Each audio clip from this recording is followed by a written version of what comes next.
Bravo!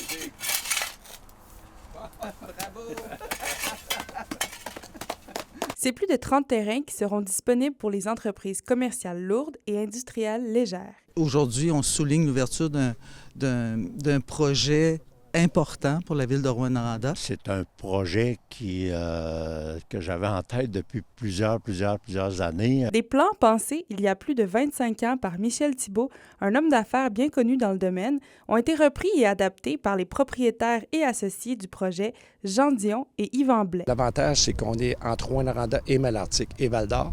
La place est stratégique à cause, premièrement, de l'aéroport, puis deuxièmement, à cause de la voie ferrée à l'arrière. Les entrepreneurs ont quelques projets déjà établis, comme un lave-auto, des entrepôts locatifs, une zone de transbordement et un héliport. Mais pour eux, les projets et les idées ne s'arrêtent pas là. La voie ferrée longe le terrain sur toute la longueur de notre terrain, en fin de compte.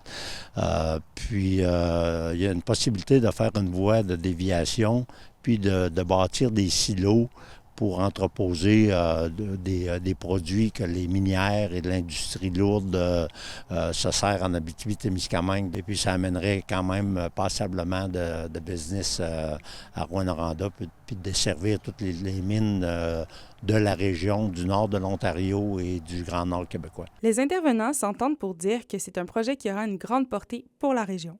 La mairesse de Rouyn-Noranda, Diane Dallaire, se réjouit de l'initiative. Mais c'est certain que ça vient encore dynamiser tout le secteur de l'aéroport chez nous, qui est déjà l'aéroport régional qui est déjà très achalandé. Et puis là, bien, on vient dans le secteur offrir des services supplémentaires. Alors, c'est clairement une bonne nouvelle pour la ville de Rouyn-Noranda. Les promoteurs attendent encore des autorisations du gouvernement afin de pouvoir accueillir les entreprises qui souhaitent s'établir au parc aéroportuaire. C'est à Anne-Julie Labrec, RNC Nouvelles, Rouyn-Noranda.